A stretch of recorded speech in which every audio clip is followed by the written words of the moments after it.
I volunteered to lead the Mash Run. Parang sarili naming ruta. Parang kami na ang bahala sa seguridad namin. Kami nang bahalang mag-manage ng traffic, ng sariling marshals namin. This was a voluntary effort to add up to 10-10-10.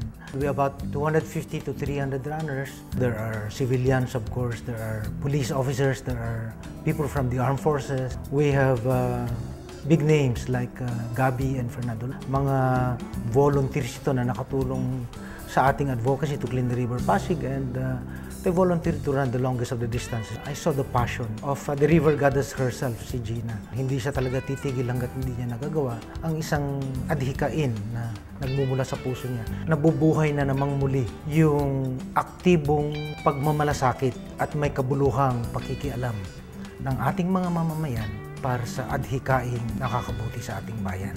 With your help, the river will flow with life again.